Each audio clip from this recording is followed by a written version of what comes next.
The laughter echoed louder than the fall. The man didn't scream, didn't speak. He just hit the pavement. Hard. Metal scraped, skin split. The parking lot went still for a second, and then it came. Should have upgraded that leg, old man. The biker stood over him, a patch of fabric still clenched in his fist. Small, worn, stitched by hand. It had been covering the metal brace on the veteran's knee. It bore a name. Faded. Personal. They had ripped it off like it was trash. The others laughed again. From across the street, inside a car, a young boy stared wide-eyed. He was filming, quietly. His grandfather in the driver's seat hadn't noticed yet. But the biker did.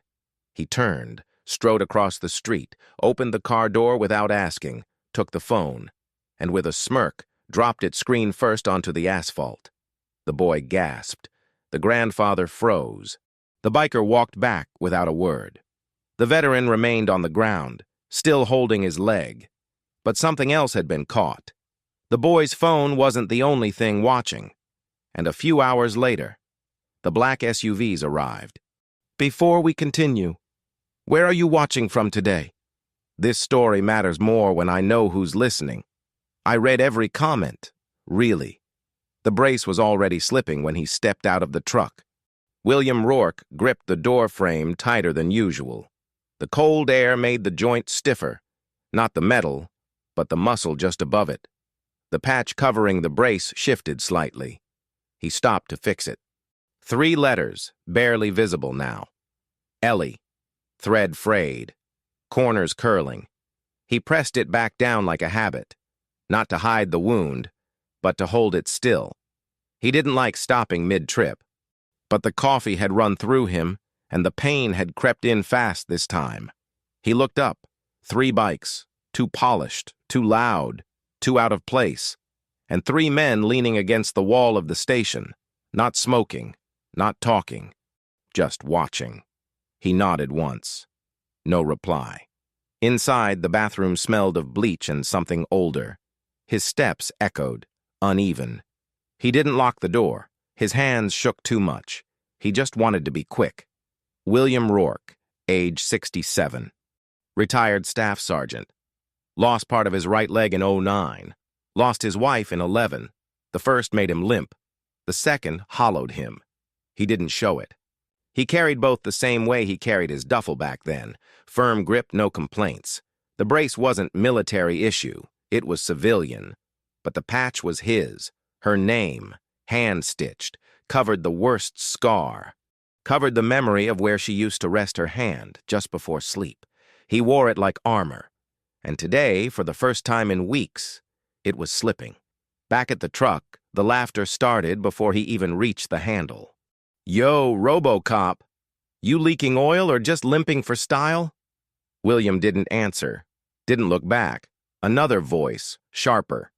Hey, what's that on your leg? That your wife's name? He opened the door slowly, sat down, steady. They stepped closer. One of them pointed at the patch, another grinned. Betty cries into that thing every night. The laughter grew, but so did the quiet inside him. He stared at the steering wheel, gripped it once, and waited for it to pass. It didn't. The patch was always stitched tight, but the thread had aged like him. William adjusted it again as he stepped out, not out of vanity, but to keep it in place.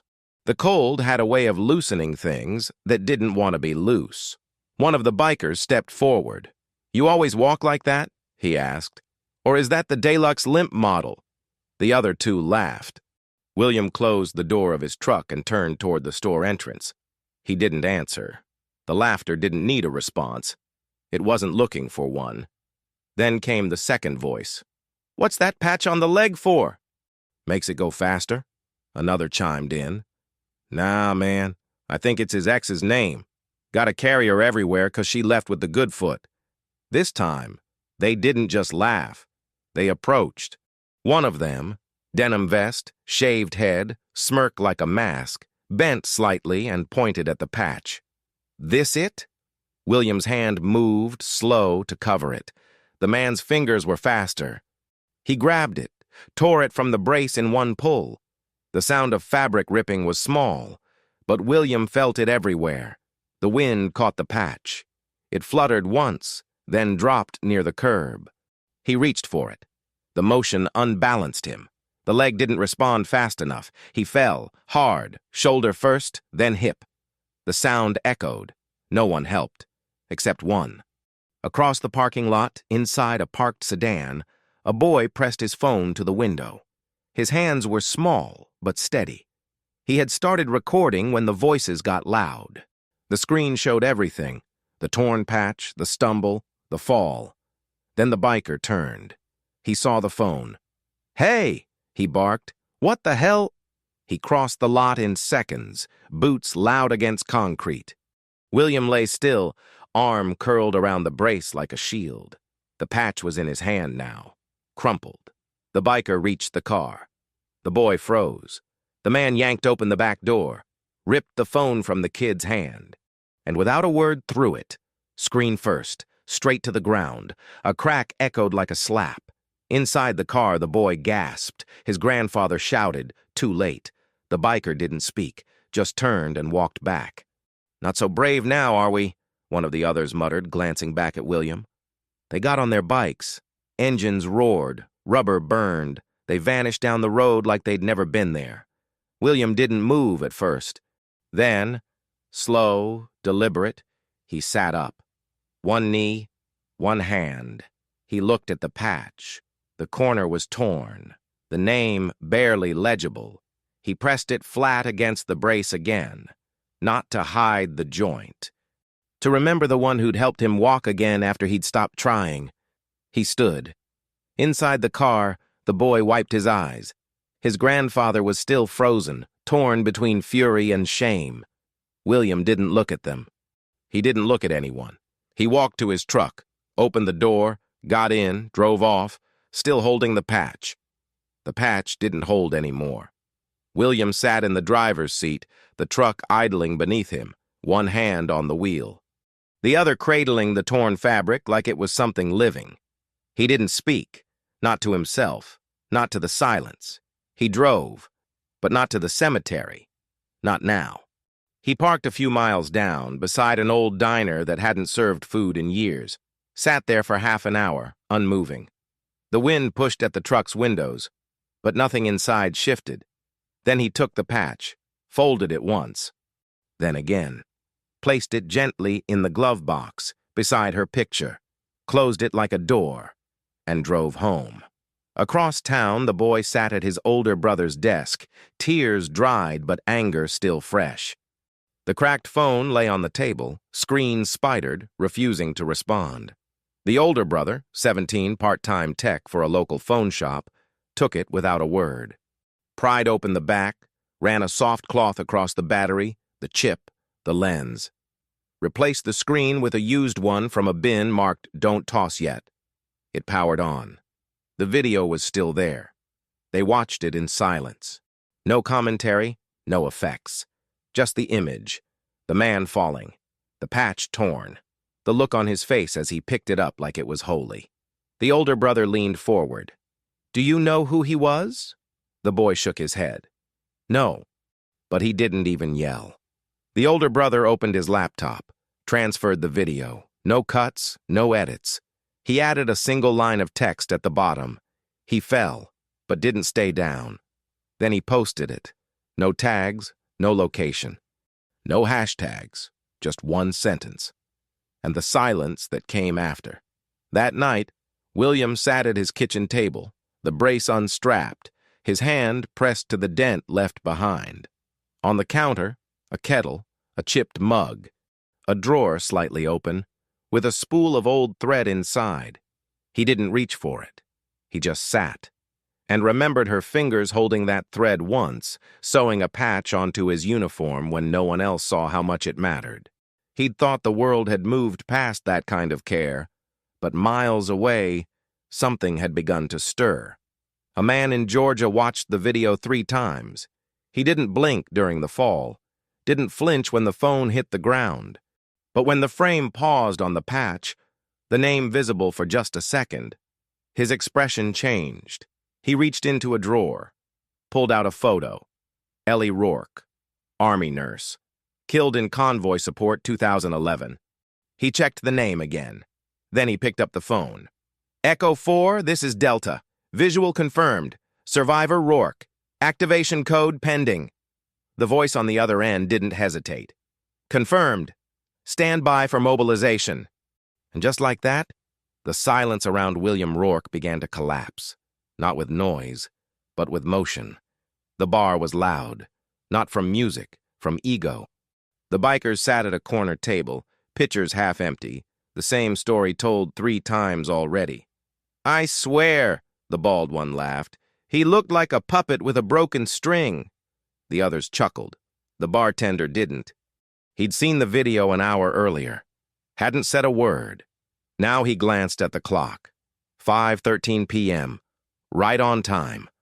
Outside, the first SUV rolled to a stop. Then another. Then 2 more. No flashing lights, no sirens. Just black paint, quiet engines, and doors that opened in perfect sequence. They stepped out without rush. Men and women, some young, most not. Jeans, flannel, pressed collars, boots that knew both gravel and parade grounds.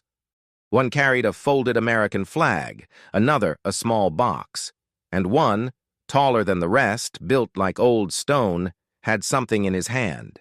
A patch, stitched, restored, clean. They crossed the parking lot like a memory. Quiet, heavy, unstoppable. Inside, the bartender reached beneath the counter and turned off the music. The room fell into a strange hush. Not fear, something else. Anticipation. The door opened. They didn't enter all at once. Just 2 at first. One held the door. The other stepped forward, eyes on the man who had torn the patch. You mocked something sacred, he said. So we came. The biker stood. Not defiant. Confused. Who the hell are you? The man didn't answer. Another voice came from the doorway. We are the ones who saw. A boy stepped in. Same one from the parking lot, phone in hand. The screen glowed, repaired, steady. He played the video. The room watched, no commentary, just the fall, the silence, the look in the old man's eyes. Then the boy turned the phone off, held it still. He didn't yell, he said. He just picked it up. No one laughed now. Then William entered. Not in uniform, not in anger, just a man with a limp holding a steering wheel-sized silence inside him. He walked slowly, brace locked, patch still in his hand. The veterans made room, didn't guide him, didn't announce him. They simply stepped back. The man who had torn the patch sat down. His legs weren't as steady anymore. The one with the small box opened it. Inside, a needle, thread, a thimble polished by time. He didn't ask permission. He knelt before William and began to sew, each movement precise, not rushed, not gentle, just exact, thread through fabric, fabric through brace. The patch, Ellie's name, reattached, firmer, deeper, permanent. If you believe moments like this still matter, and that quiet dignity deserves to be seen, consider subscribing. We tell stories for people who still care. A whisper moved through the bar. No one left. No one checked their phones. The man who had sewn stood up, looked at the biker. You didn't just take fabric. You tried to take weight off a man who's carried more than you'll ever hold. The biker didn't reply, didn't move. The boy stepped forward, offered the phone again, not recording now, just holding. William looked down, then up. Not at the biker, at the patch. He touched it once, flat palm, still breath, and sat down. William didn't speak. He didn't need to. The thread held. The patch was back where it belonged, only now. It was steadier than before, stronger than the leg it covered. He sat with both hands resting on his knees, gaze forward, not challenging, not defiant, just present. Across from him, the biker sat like someone who'd forgotten how to breathe. The boy walked over, slowly, one step at a time. He opened his backpack and pulled out a small flash drive, black, with a red sliding switch. There was a word written on it in blue marker, "Still here." He placed it on the table in front of William. "My brother said if I wanted to remember someone, I had to save it somewhere they couldn't delete it." William looked at it, then at the boy. A slight nod, the kind you give a soldier when he's done something right. The room held stillness like breath underwater. No one applauded. No one spoke. The man who had sewn the patch turned toward the others. They followed his lead, one by one, walking past William, each pausing briefly. One placed a small medal on the bar. Another set down a coin. One, older, simply laid his hand on William's shoulder. Then they left. In silence. Not retreating, just complete. Outside, the sun had dropped behind the buildings, but the sky still held light. William stood. The brace hissed as it locked into place. He tucked the flash drive into his shirt pocket, touched the patch again, and walked to the door. The boy and his grandfather followed him out. At the truck, the boy stopped. "Sir," he said, voice low, "are you okay now?"